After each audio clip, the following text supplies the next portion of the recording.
Hi, I'm Greg Gutfeld, or as I'm known in Japan, Greg Gutfeld. Yay! Here's what's coming up. Chicago protests Friday night. Shut down Trump rally. That ain't right. Note, for good exercise, try flying a kite. What happens now on the campaign trail? Will it get worse, or will cooler heads prevail? I don't know. And does Hillary have your trust to be president? Isn't it a must? My bicycle is starting to rust. I've missed you, America. Let's get started. I've got nude Twister at Hemmers in an hour.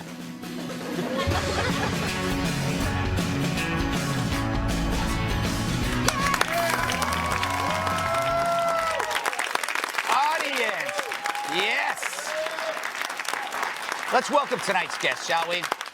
They had to buy his baby clothes at the Big and Tall store. It's Tyrus, TNA wrestler, and our big news correspondent. Yeah. That's his real beard. And she's so bright, children are told not to stare directly at her. It's Gillian Turner, former National Security Council member in the Bush and Obama administrations, and a Fox News contributor. He's more shocking than a hairdryer dropped into a tub full of electric eels. Sit down! It's Gavin McInnes, host of the Gavin McInnes Show. He's in a new movie called Creative Control. It's now in some theaters. Many theaters. Yeah, shut 11. up. Shut up! She's as bubbly as champagne because she's been drinking it since noon in the parking lot. Joanne Nosuchinsky. And last but not least, she puts the Miz in misery. National Review reporter Katherine Timpf. Boo. I'm sorry. All right. So it's just another typical Friday night in America. A fistfight festival erupted in Chicago after Donald Trump canceled a rally where raucous protesters invaded the arena. Organizers feared violence. I'd say the fear was well-founded. Police arrested 5 people during isolated brawls. So who are these people protesting? Fox News, Fox News, Fox News, Fox News, Fox News, Fox News, Fox News, Fox News, Fox News, Fox News. Can you say something? Fox News. I think he's got a future as my ringtone. Fox News, Fox News, Fox News, Fox News. Where's my phone? Anyway, I apologize. Sorry I interrupted you, protester. Please continue. I'm here because I'm proud to be a Chicagoan, because Chicago does not like Donald Trump and his ideas. That's college today. What can you say? Yes. Now, reporters said the protesters were a mix of Bernie Sanders supporters, Black Lives Matter, and MoveOn.org. But to me, it looked like a face-off between Skinnerd fans and Greenpeace interns. So why were they protesting? John Roberts, ask him what they're doing here and why. What were you here tonight to do? I'd rather not answer that question. So these protesters won't express themselves on camera, but they will happily silence everyone else. The media described the protesters as peaceful after the event was shut down. The message, you'll get peace if you shut up. The left suppresses speech through disruption. Oh, they will preach dialogue unless it happens to involve you. But shouting "we won" after silencing others only says you're a wimp. And it helps Trump, not the protesters, exposing the intolerant PC movement in full glory. Trump had this to say today. We cannot let our First Amendment rights be taken away from us, folks. We can't let it happen. We can't let it happen. We have a right to speak. I mean, we are law-abiding people. We're people that work very hard. We're people that have built this country and made this country great. And we're all together, and we want to get along with everybody. But when they have organized, professionally staged wise guys, we've got to fight back. We've got to fight back. You see how white his background was? Clearly a racist. His opponents say this. When you have a campaign that affirmatively encourages violence, you create an environment that only encourages this sort of nasty discourse. There are consequences to these words. There really are. Presidents and presidential candidates cannot just say anything they want. Frankly, Donald has created a very toxic environment. What was the question? Anyway, here are my thoughts. Yeah, I saw the fights at the rally. over and over and over again. I saw more of this guy than I saw my family the entire year. It's bad, but the fact is we keep seeing the same footage because we happen to like it, more so than a John Kasich town hall, which got knocked off TV for this. It aired later, but the most restrained candidate running gets bumped for behavior seen during spring break. So where should you stand in all of this? Are you for Trump or are you for the protesters? Should Trump be blamed or should Bernie Sanders, since many of the protesters back him? I say everyone's at fault. The protesters more so because they came probably for a fight. But this lady didn't help. You have the right to assemble. You have the right to free speech. You also have the right to go into. You have a right to go into. Listen, you have a right to go into a closed private event, and you get what's coming to you. I do not condone violence, but if you go into an environment where you're interrupting 13, 14 times, do you expect a hug or kumbaya? Oh, Marosa.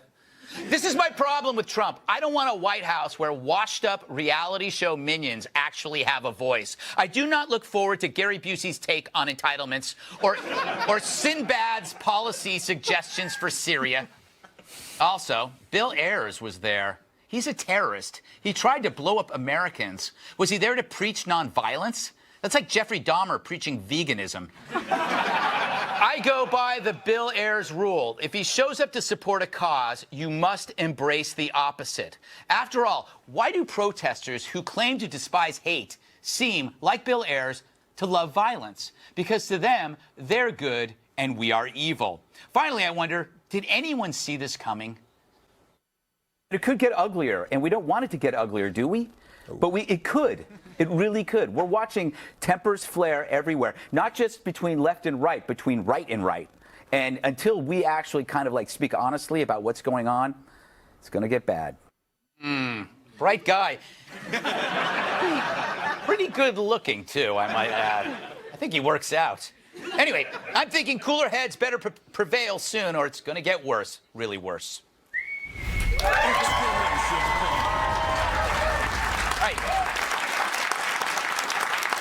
I want to start with you, Tyrus. Tyrus, you were a bouncer for Snoop. You're a wrestler. Bodyguard. Bouncer, same like thing. Intern. Yeah, you were his intern. Executive protection, if you want to be cool about it. Yeah. Okay. So I'm sensing a pattern here that seems to be getting worse. Am I right, or am I worrying? No, it's about to get ugly. Yeah.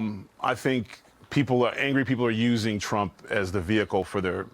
It's not, I don't really think it's even about him. Mm-hmm. The protesters, and they're not really protesters, they're invaders. Because when you protest something, if I don't like the Greg Gutfeld, I will take a sign and sit in the front row right there and be like, I don't like Greg. Yeah. And it's my right to do that, and you can do your show. Yeah. And we know you're sensitive and you'd probably be upset, but I can protest it, and it's cool. That's protesting. But me coming over your desk and going like that while you talk, that's not I'm invading your space, and eventually you're going to go, stop taking my desk. And then I'm going to say, what'd you say to me? And then we're going to have a fight, and then I'm on TV. So maybe I should do that, but the message is lost, and it's not protesting. Yeah, that's true. It's not protesting. By the way, I enjoyed it when you did that. It was like a nice little thigh massage. Gillian, Tyrus makes a good point that that we keep showing this stuff. We keep deploring it and deploring it and deploring it, but then we keep showing it and showing it and showing it. It's almost like, I mean, we know violence is a contagion. If we keep doing this, are we creating more of a problem? Should we ignore it? I don't know. It's a catch-22 for the media. As much as I hate these, blame the media for everything argument, I think we have the same argument in the foreign policy community about terrorism. Yeah. Should we air the videos of the beheadings and the threats from ISIS, or should we not? This reminds me of that a little bit, because it's like, are we promoting this by talking about it? I think the media ultimately has a responsibility, though, to show the American people in this country what's happening, and that's what happened here. Kudos, it pains me to do it, but kudos goes out to the Trump campaign, though, for making the right call last night and canceling. Yeah, I think that was a smart move. And gaining even more exposure as a result. Well, but think how much more exposure they would have had if they had gone forward with it, and then people were beating the crap out of each other all night. I think it helped him in a big way. Imagine this. If they just blurred out the heads of the guys on the TV. Yeah. The brother who was ducking in the glasses and doing his thing to get him. If his head's blurred out. Yeah. Then he doesn't get any attention. Exactly. We see what happens. But you know what's offensive? Because the next town, the guy might be like, well, we're not going to get any, my blog's not going to get any hit points because you're not going to see my face on it. Yeah. Because that's what it's really about. But what about people? Yes. But what about people whose heads are already blurry? Have you thought about them and how offensive it is to them? Well, you'll save money on the tech. You unblur their heads so they're unrecognizable. Gavin, good to see you dressed. Natalie, as always. Natalie? Oh, Natalie Portman. Yeah, I get that a lot. Yes. All right. Whenever there's a movement, there's extremists, right? Yeah. I can't be a hypocrite. I went after Occupy Wall Street all the time for the assaults and the molestations and things like that. I feel that I have to call that out when it happens, even in events that I might favor, correct? Correct. Well, these people are way bigger cretins than Occupy Wall Street. They had one defecator and a couple idiots, but this is full-on morons. Who are you talking about? The protesters. Oh, I wanted to be clear. Because what did the Trump people do? Look at the fights. It was all the protesters. Yeah. And even, I saw some idiot standing in front of the cops going like this with their hands up, going, "In your face, pigs." Yeah. And you go, that's what we want, dummy. Like, you might as well eat a Big Mac in front of Ronald McDonald and go, "Nom, nom, nom. I'm eating a Big Mac." And he's like, "Yeah, I made that for you. That's what I want to see your hands." Joanne, let's bring up Omarosa. Okay. All right? This is my problem is that when there is a movement and people sense that there's power, it brings people together that are looking for power. It seems like somebody that sees this as an opportunity for herself, and she says stupid things. Oh, yeah. Well, I think we all see the opportunity in everything. Like Tyrus was saying, when you can get that extra blog hit or you can get that exposure, you're going to do so, but which makes it obvious that this is not about the protest. Again, like Tyrus was saying, it's about, I don't know, taking that opportunity and really just like running with it and seeing how far you can go, because really, if they were trying to just stop a speech, as soon as they did, they would have left. That's true. But it no longer became about that. They just wanted to stay. Yeah. Because they wanted more exposure. It was like a carnival atmosphere. I think I coined that phrase. Kat, you were part of the Barbie riots of '72. How does this compare? I'm not that old. Although the protesters, I kind of get it. I was a little jealous of Trump because that's a lot of attention. I would love to have people that would text me back, you know, let alone have that many feelings about me being somewhere. When I watched that, though, it looked like Twitter in real life, right? Yeah. That's been going on Twitter all this time, and it just happened right there in front of real life, and it was amazing. And I was watching it all night at my apartment, and definitely because I care so much about the history and not because I didn't have any other plans and was gonna watch New Girl otherwise.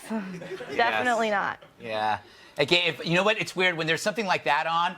It makes being alone watching TV like work. It's like, hey, I'm actually doing something. I'm researching. I'm not crying. I'm researching. I'm not going to those German websites over and over again anymore. Well, there's commercial breaks. Yes, I do that as well. All right, we got to take a break. Up next, absolutely nothing about Donald Trump. But first, what did the president say about Donald Trump? I bet it wasn't something complimentary.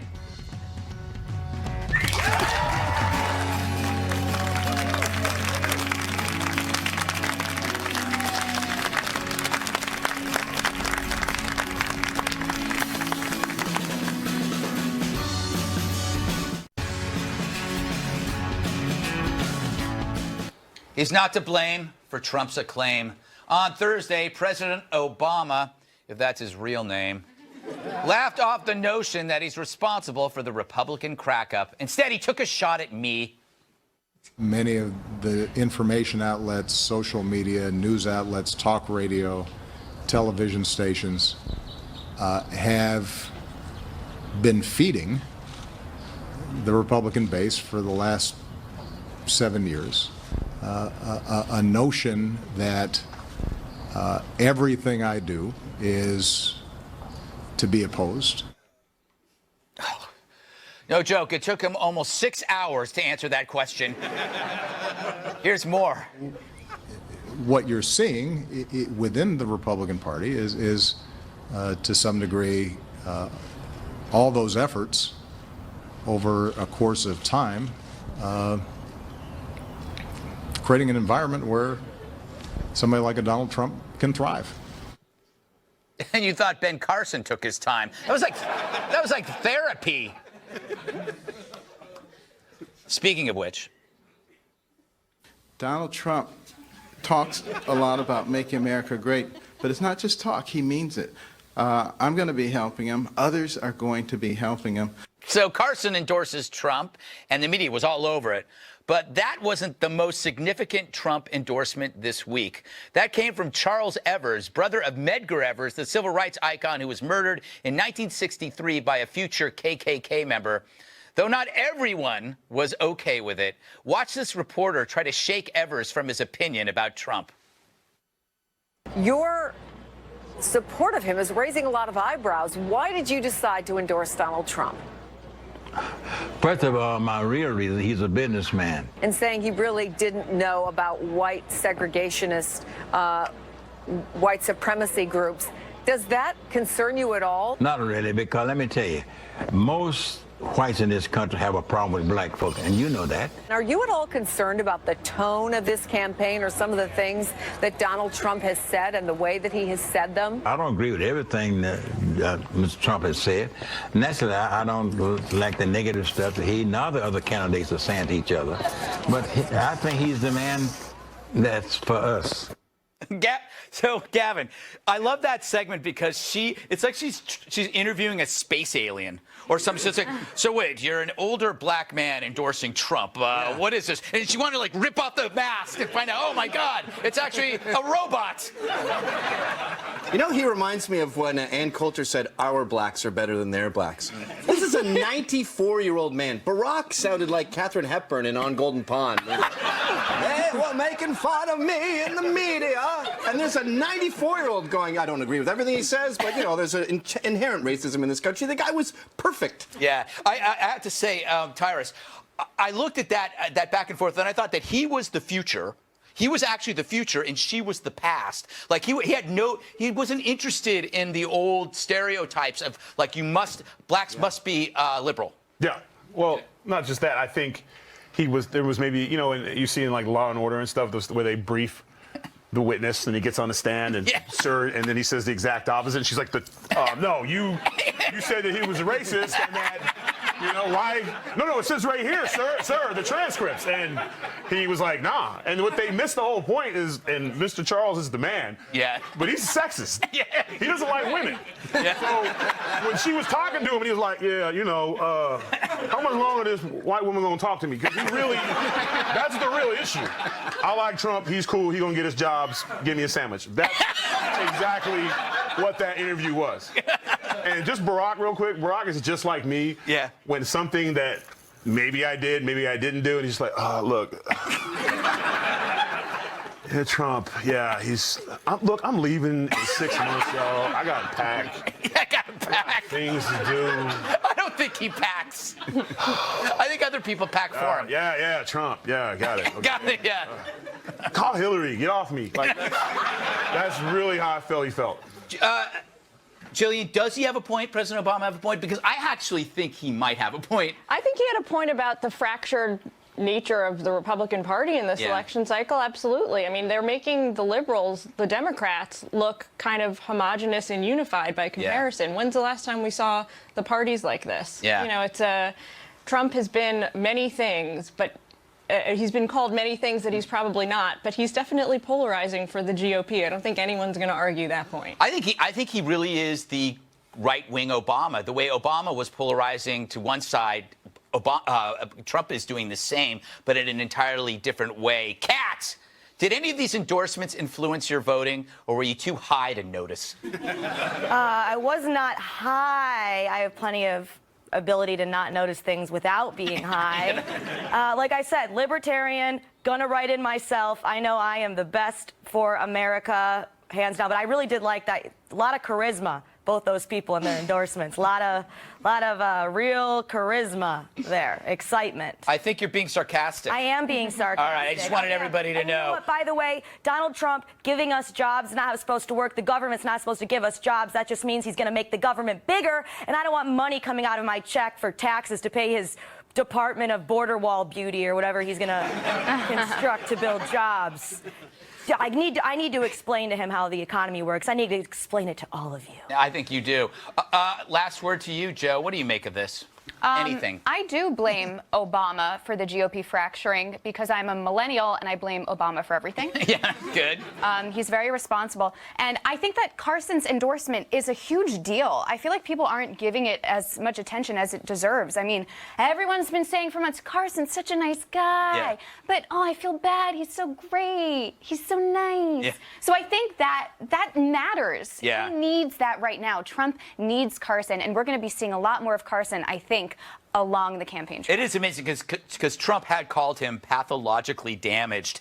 And as someone who is pathologically damaged, I'm offended that he throws that term around. What was the most shocking to me about the whole Carson endorsement of Trump was what Donald Trump said after he announced his endorsement of him, which was, we had a great conversation last night and we talked about education, and I think he cares about education, so I'm going to make him Secretary of Education. Like, that's how you choose your cabinet? Yes. Like, I talked to this guy at Starbucks the other day and he knew a lot. I'm going to call him. No, you never talk to anyone at Starbucks. But I mean, you know, like an hour-long conversation and now he's going to be in your cabinet? That's, hey, look, I put people in my cabinet without even talking to them. Hold on. If judging by the rate of speed in which Ben Carson was talking for an hour, I would have gave him anything he wanted. You mean secretary, vice president, please let me get up out of in here. the hour. He said three, so he made three sentences. Yeah, your education. Yeah, you got it. Let's go. Like, I would put Ben Carson in my cabinet just to tell me bedtime stories. It's like, Mr. President, it's time for bed. I go, yes, bring Dr. Carson. And he comes in with a little book. He's like a singing infomercial. Yeah, I love him. He wears gloves. He wears, and you wake up and your liver's been removed. And it's in an ice box going to Guatemala. With a really long note. Yes, with explaining the joke. Yeah, exactly. Yeah. All right. Still to come, dental floss that can read your mind. Not today, but eventually. But first, Hillary, her Benghazi lies and emails. It's the toilet paper stuck on her shoe that she'll never get off. Stick around.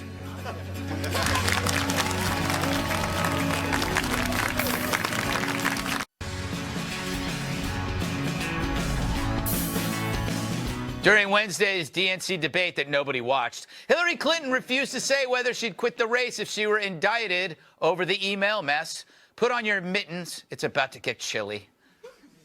If you get indicted, will you drop out? Oh, for goodness, that is not going to happen. I'm not even answering that question. She's an American treasure, like Norman Bates' mother. So, she'll still run, but will her Benghazi spiel be her Achilles heel? Hillary Clinton's fighting back against the families of Benghazi victims who call her a liar for blaming the attack on a video. Univision's Silver Fox Jorge Ramos played a video of Pat Smith, whose son, Sean, was killed during the Benghazi attack, and asked Clinton to respond. You know, look, I feel a great deal of sympathy for the families of the 4 brave Americans that we lost at Benghazi. And I certainly can't even imagine the grief that she has for losing her son. But she's wrong. She's absolutely wrong. Wow. That'll help her trustworthy numbers. Wow. But Clinton continues to campaign, and Pat Smith still waits for answers. Here she is the day after the debate. Mrs. Smith, what could she do, should she do now? Call me. I want to speak to her personally, and I wanted to be able to ask her what happened, and I wanted her to be able to tell me what happened. I don't believe she's got the guts to do that. As Madeleine Albright said, there's a special place in hell for people like her, and I hope she enjoys it there. Yep, there you go. So,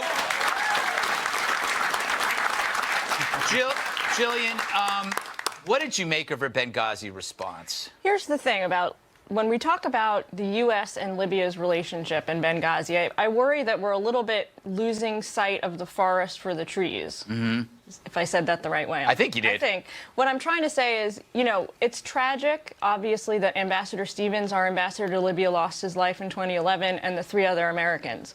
But what's much more tragic is the fact that we intervened in this country to depose a sort of militant dictator without any plan for the aftermath that was to come. And as a result, hundreds of thousands of people have lost their lives in that country. Yeah. verging on being a failed state, as was pointed out in a congressional hearing last week, and it's created a global refugee crisis where up to something now like 4 million people from Libya and Iraq and Syria That's her real countries. That's her real what crime. we should be. That's the real crime here. Yeah. That's what we should be focusing on in congressional hearings. That's what the administration should be talking about. That's what the press in the briefing room should be asking them about every day. Yes, it's a tragedy that, again, 4 Americans died. But look what's happened in the last 5 years. That's a real tragedy. Kat, I see you waving. Yeah, I mean, she could at least act like she cares a little bit. She was smiling a little bit when he was asking her the question, and then when she said she felt sympathy, it was kind of reminded me of the same kind of sincerity and passion as a kid thanking a grandma when she, you know, gives him socks for Christmas, okay? She was like, look, I have a great deal of sympathy. Like, thank you, Nana, exactly what I wanted. Yeah. Exactly what, and why would this woman lie just to make it up just for fun? Right, exactly. Or because she's mentally ill. She's accusing her of being either mentally ill or being a complete sociopath, but she's very, look, can't believe they died and I have to talk about it. So get it together, lady. Act like a human being. I dare you, Hillary, to act like a human being. Thank you. All right, Joe. She's kind of in a bind, though, because if she admits she lied, then she's screwed. But then she's also screwed by saying this poor mother lied. By the way, the audience booed that question when it was first happened, and she smirked. Well, in a he said, she said between a politician and the mother of a vet who's no longer with us because of either her incompetence or her lie. Like, who are you going to believe? Yeah. Obviously, it's the one who's in the position of victimhood, and that's this poor mother who just wants answers. Yeah. And I feel like that's what happens is the voter then sympathizes and empathizes with that mother, because we all have someone we love and care about, as opposed to this woman who's seeking public office. You know what I mean? It's just, you can't really compare, you can't compare the two, because you're always going to side with the mother. Yeah. Let me ask you, Tyrus, is she equipped to be president? I mean, just from, like, overall, would you vote for her? No, hell no. And I'll tell you, for no other reason than just, listen, I've known some shady characters in my life, and believe it or not, I've been accused of a lie or two, and my facial expressions are pretty much the same thing. Yes. Someone's hitting me with some facts, and I mean, I feel sorry for her, but she's wrong.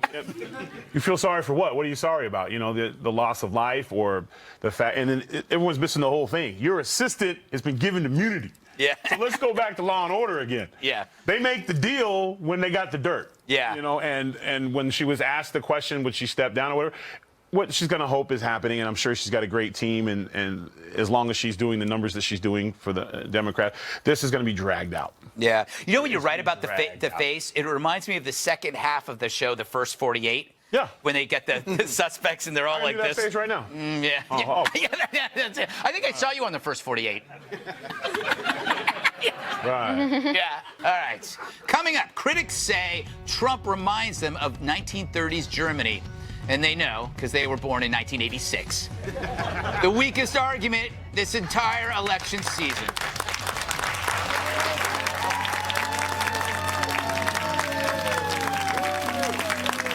If you'll be in the New York area and would like to be part of our studio audience, email Greg Tix at foxnews.com.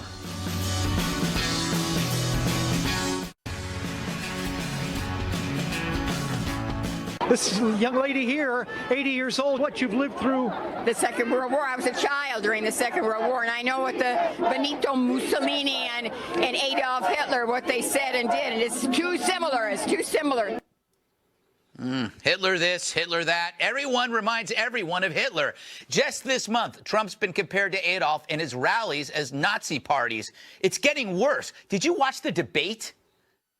What an incredible nation we have, that the son of a bartender and the son of a mailman and the son of a dishwasher and a successful Adolf Hitler can all stand on this stage competing and asking for your support. That is nuts, especially for Donald, who's a pretty nice guy. Thank you very much. Great honor. And go outside. We have coffee and drinks. Enjoy yourselves. Thank you. Hitler would never offer you coffee and drinks. This Hitler crap is getting old as a Nazi hiding in Argentina. So far, here is my hit list. Louis C.K. calls Trump Hitler on Facebook. Bill Maher calls Trump's rallies Hitlery, maybe because everyone there hates Bill Maher. President Obama was compared to Hitler by Hank Williams. A teacher once asked students to compare President George W. Bush to Adolf, and Bush Sr. once compared Saddam Hussein to Hitler, too. Megan Fox said Michael Bay emulated Hitler on the set. When Michael Jordan grew a mustache, people accused him of bringing back the Hitler look. Fidel Castro once said Ronald Reagan was as bad as Hitler. Gaddafi once told America, you are the new Hitler. Hillary compared Putin's protecting Russians in Ukraine to Hitler protecting Germans beyond Germany. Stalin was once compared to Hitler, which is weird, seems like a lateral move. Newsweek writer Alexander Nazarian compared Ted Cruz to Hitler in a tweet. It's funny how you can't spell Nazarian without Aryan. Jet Magazine once compared Barry Goldwater to Hitler, and then there was Nixon. He was compared to Hitler so often I lost track. Lyndon Johnson's Great Society was compared to the Hitler regime. A washed-up comedian once called Adam Carolla a Nazi. Glenn Beck compared both Al Gore and Mayor Bloomberg to Third Reichers. Angela Merkel is now being called a new Hitler, kind of sad. And finally, Kanye West once compared himself to Hitler, saying he was more hated than Adolf during a concert. I guess that makes Kim Kardashian Ava Braun. So maybe this is all human nature. When you don't like somebody, you compare them to something worse to get others to feel as strongly as you do. This leaves one question. Before Hitler was Hitler, who did people compare people they hated to? Was it Rasputin? Genghis Khan? Caligula? Bill O'Reilly? Not that old. I say it's time to find a new comparison. No more Hitlers. Use me. Whenever you want to smear someone, simply say you're no better than Gutfeld. If they know who I am, they will be offended. And if they don't know, then they truly are worse than Hitler. Thank you. Gavin, any thoughts on Hitler? Yeah, I'm sick of beating around the bush. I hate Hitler's guts. And I would like to go back in time and go up to him when he was a baby in the crib and just go, you. We're going to end that segment. We got more stuff coming up, like this hard-hitting story. A new report says that millennials are turning their backs on cereal. Joanne and Katherine investigate this seriously troubling trend. But first, a word from our sponsor. Tonight's show is sponsored by Hip Hop Hemorrhoidal Cream. You've got 99 problems, but an itch ain't one. Get Hip Hop Hemorrhoidal Cream today.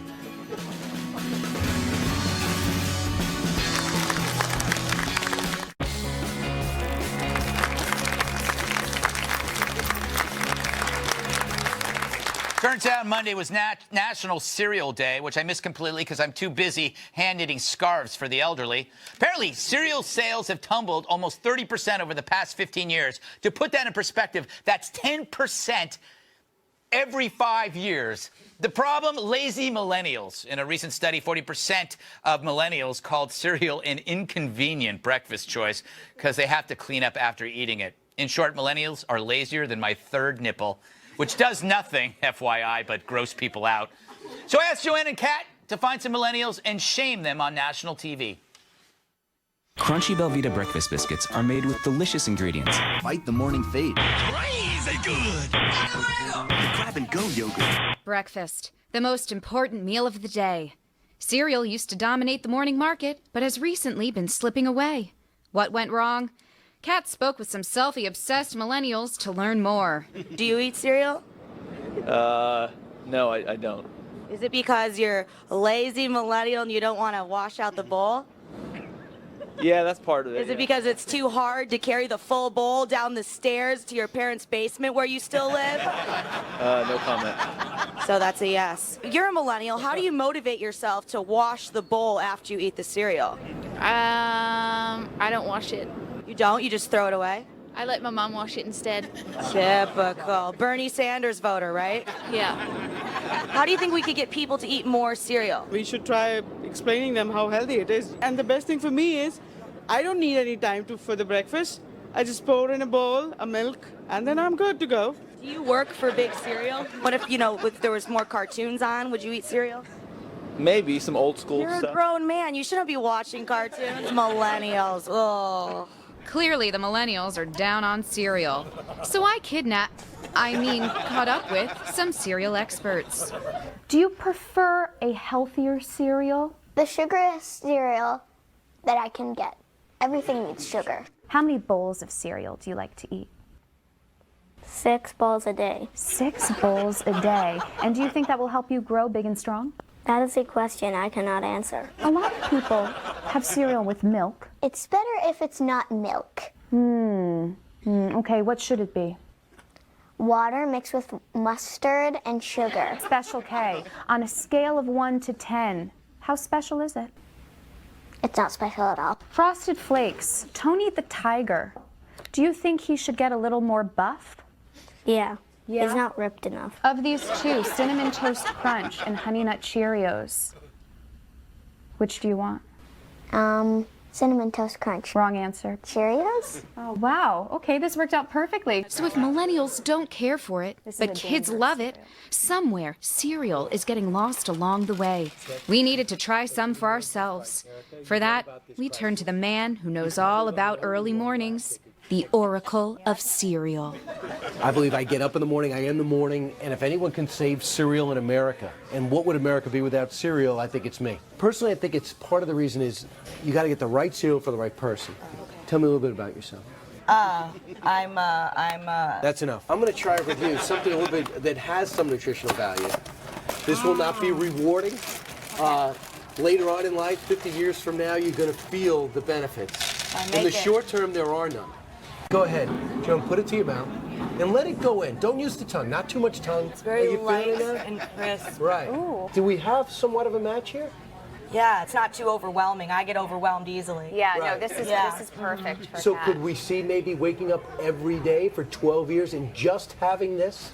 12 years. I don't know where I'll be in 12 years. Right, and Maybe you know not what? on this Probably earth. I've been following your career, probably not very far. Joanne, having succeeded with Kat, I have one goal to succeed with you. Okay. I want to encourage you to fill up your bowl to a point where you're saying to yourself, I am just about, was hoping to be a little more careful. No? Okay, Yeah. sorry.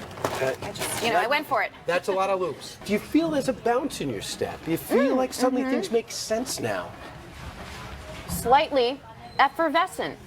Right. That's more of a search commercial. That really wouldn't work for us. okay. Joanne, Kat, pretend I'm not here. Okay. See what I've taught you, see what you've learned. Okay. And? Amazing. I think we just made cereal great again. Great again. Whoa. My work is done.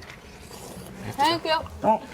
Really? The high fructose corn syrup is just coursing through my veins. So good. All right, up next, our audience trivia contest. If they paid attention to the show, they could win useless items that they will never need. Stick around.